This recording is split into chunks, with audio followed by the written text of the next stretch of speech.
Every gilded cage is built with walls of comfort. The only question is what you're paying for them.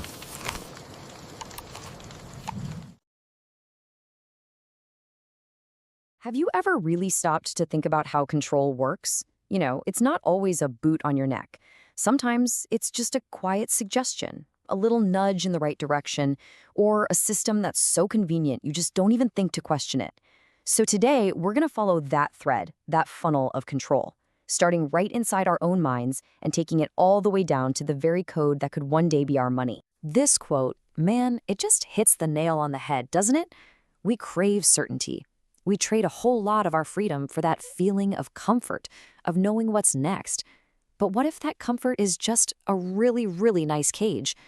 Throughout this explainer, we're going to take a hard look at the architecture of that cage and see exactly how it's built, piece by piece. All right, here's the game plan. We're going to start with the psychology of why we go along to get along. Then we'll jump into the history of mass persuasion. From there, we'll see how AI is putting that whole system on steroids. We'll look at a real-world case study, then dive into the future of money, and finally, we'll talk about how to build up our own mental defenses. Okay, so let's get right into it. Why is going with the flow so often our default setting? The answer isn't that we're weak, it's that we're wired. Our brains have these deep-seated tendencies that make us really susceptible to influence, and honestly, for reasons that probably kept our ancestors alive. And it's pretty wild how all this stuff is connected. See, our brains aren't really optimized for happiness. They're optimized for predictability. For our ancestors, getting kicked out of the tribe was a death sentence. So we learned pretty quick that group cohesion was way more important than objective truth. We hate confrontation because we don't want to be disliked. We'll even start believing things aren't true just because we've heard them over and over. Our brain tragically mistakes that feeling of familiarity for the feeling of safety. And this just brilliantly sums up the social trap we're in. Think about it.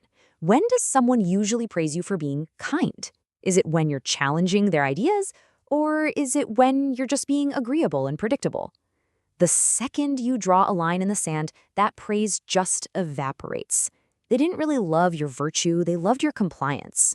So now, let's zoom out a bit and see how these little psychological quirks of ours get exploited at a massive societal level. I mean, with all these vulnerabilities baked right into our brains, it was really only a matter of time before someone figured out how to pull the strings, right? And this whole game is nothing new. Almost a century ago, Sigmund Freud's own nephew, a guy named Edward Bernays, basically argued that the masses were just an irrational herd that needed to be guided by a small, invisible elite. He's the guy who took the dirty word propaganda and cleaned it up, calling it public relations. He literally wrote the playbook on how to shape what people think, not with force, but by tapping directly into our deepest desires and fears. This timeline shows a progression that is, well, it's pretty chilling. Bernays laid out the theory. Then, decades later, Chomsky and Herman came along and mapped out exactly how the mass media system does this automatically.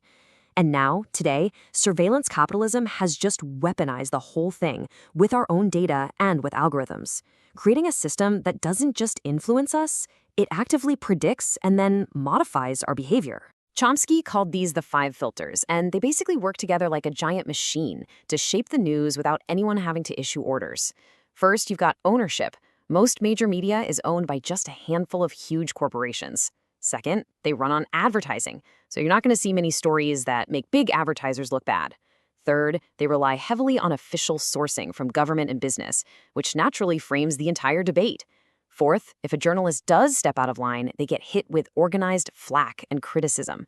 And finally, it's all wrapped up in a shared ideology, like patriotism, that's just presented as common sense.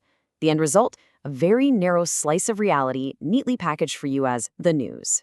So, if Bernays wrote the original playbook and the mass media built the stadium, then artificial intelligence has just given every single player a super-powered exoskeleton. Seriously, AI is a quantum leap forward. It makes manipulation hyper-personalized, fully automated, and scalable in ways that were pure science fiction just a few years ago. And this isn't some far-off threat. Look at this list. These are real documented cases. AI is being deployed right now to create chaos, to smear politicians, to disrupt elections all over the world. The power to create completely convincing fake video and audio, it threatens to just completely shatter our trust in everything we see and hear. Get this number in your head. $25.6 million.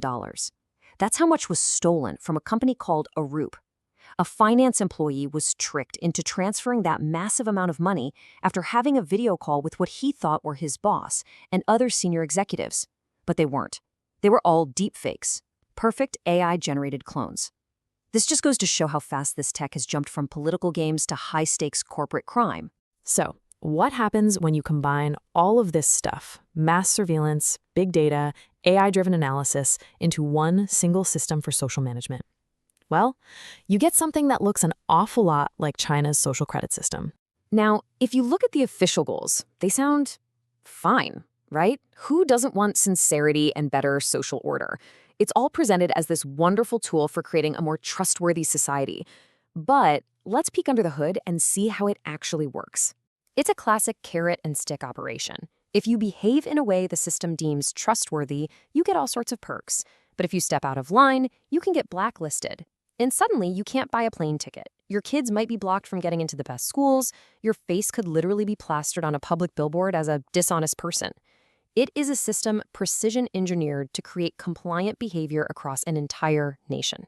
And this brings us to the final and maybe the most powerful piece in this entire puzzle, the technology to fundamentally change money itself. I mean, if you can control what people do, imagine if you could also control how, when, and on what they spend their money. So you're probably hearing this acronym a lot lately. CBDCs, or Central Bank Digital Currencies. More than 130 countries are actively looking into these. They're sold to the public as just a more efficient, modern form of money, a digital dollar, a digital euro. But there is one absolutely massive difference between a CBDC and the cash in your wallet. And this chart just makes it crystal clear. Cash is anonymous. A CBDC could completely wipe out financial privacy, letting a central authority see every single thing you buy. But here's the real kicker.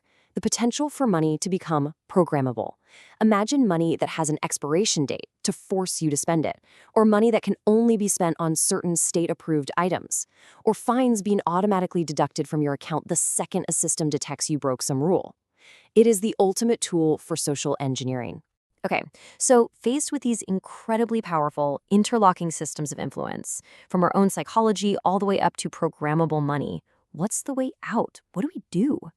Well, the last line of defense isn't out there somewhere. It's in here. It's about building resilience inside our own minds. This right here is the key skill for the 21st century. Cognitive sovereignty.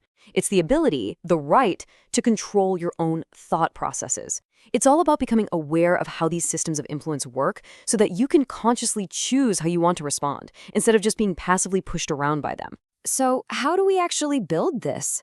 Well, we have to start deconstructing the norms we've been fed our whole lives. We need to boost our critical thinking skills, for sure, but also, and this is crucial, our emotional awareness.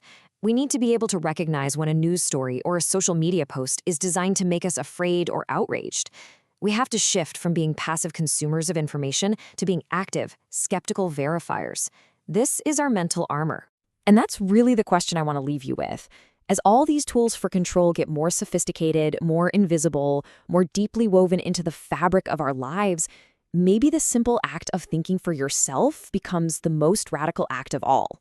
Is our own mind the last truly unconquered space?